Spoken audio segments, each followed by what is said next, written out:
Real estate డమాల్, real estate కేల్ కథం, రియల్ ఎస్టేట్ పడిపోయింది. ఇవన్నీ ఎక్కడ చూసినా, ఇప్పుడు ఏ యూట్యూబ్ ఛానల్ చూసినా, ఏం చూసినా ఇలాంటి వార్తలే కనిపిస్తున్నాయి. అసలు ఇది చాలా తెలిసి చెప్తుర్రా, తెలియక చెప్తుర్రా అనేది అర్థం కావట్లేదు. కామన్ సెన్స్ ఉన్న ప్రతి ఒక్క మనిషి ఇవన్నీ ఏం చెప్పడు అసలు. రియల్ ఎస్టేట్ పడిపోయింది, రియల్ ఎస్టేట్ పని అయిపోయింది, కేల్ కథం, దుకాణం బంద్, ఇవన్నీ బహురూపులోని మాటలు. ఇవన్నీ అర్థమైందా? కామన్ సెన్స్ ఉంటే అసలు ఆలోచించాలి ఒక విషయం ఏంటి.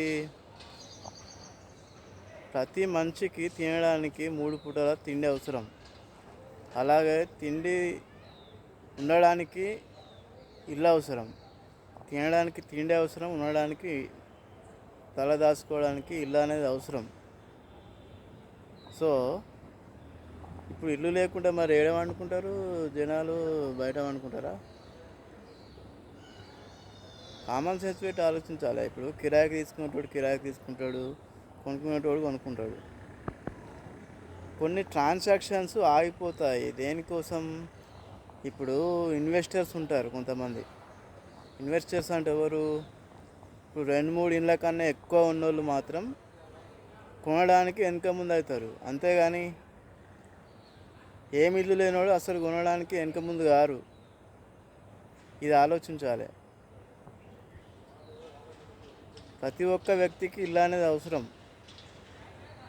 సో ఇల్లు లేనోళ్ళు కంపల్సరీగా కిరాయికో లేకుంటే సొంతంగా కొనాలని అనుకుంటారు.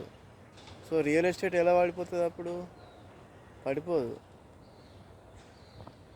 ఎవరైతే మల్టిపుల్ ప్రాపర్టీస్ ఉండి ఇంకా కొనాలని అనుకున్న వాళ్ళు మాత్రమే కొంచెం ఇన్వెస్ట్ చేయడానికి వెనక ముందు అవుతారు తప్పించి అసలే ఇల్లు లేని వాళ్ళు, ఏం లేని వాళ్ళు, ఈ ప్రాపర్టీ లేని వాళ్ళు కంపల్సరీ కొనాలని అనుకుంటారు. మార్కెట్లో తిరుగుతున్నారు ఇప్పటికి కూడా. రియల్ ఎస్టేట్ చేసే వాళ్ళకు, అమ్మే వాళ్ళకు, కొనే వాళ్ళకు తెలుస్తుంది అసలు మార్కెట్ గురించి. అంతేగాని నేను స్టూడియోలో కూర్చుండి నాకు నచ్చింది చెప్తా, నాకు తెలిసింది చెప్తా అంటే అది నిజమైనది కాదు. సో ఎప్పుడైనా కానీ కామన్ సెన్స్ తోటి ఆలోచించాలి. ఇప్పుడు షాపింగ్ మాల్స్, ఈ కంపెనీస్, ఇవన్నీ ఎలా నడుస్తున్నాయి? ఇవన్నీ రియల్ ఎస్టేట్ కిందకే కదా. ఇప్పుడు పంటలు పండేయాలన్నా ఇప్పుడు చాలామంది రైతులు ఇవన్నీ కొనేటోళ్ళు కొంటూనే ఉంటారు, అమ్మటోళ్ళు అమ్ముతూనే ఉంటారు. ల్యాండ్స్ పెద్ద పెద్ద ట్రాన్సాక్షన్స్ చాలా అవుతున్నాయి. చిన్న చిన్న వాళ్ళు 10 లక్షలు 20 లక్షలు పెట్టి కొనే వాళ్ళు కొంచెం వెనక ముందు అవుతారు, కానీ కోట్లలో పెట్టే వాళ్ళు మాత్రం వెనక ముందు కారు అసలే. ఇది ఆలోచించాలి ఇన్వెస్టర్స్ కానీ ఏదన్నా మీడియా వాళ్ళు కానీ. ఇండియాలో జనాభా మాత్రం పెరుగుతుంది, మరి దీని గురించి ఏ వార్తలు రావట్లేదు ఎందుకు? ఒలింపిక్స్లో ఒక్క మెడల్ రావట్లేదు, గోల్డ్ మెడల్. దీని గురించి వార్తలు రావట్లేదు. అంటే మనకు ఏదైతే అవసరం లేదో దాని గురించి చాలా వాగుతుంటారు జనాలు. దేంట్లో అయితే మనం జనాభాలో చాలా నెంబర్ 1లో ఉన్నాం. ఎందుకు మరి?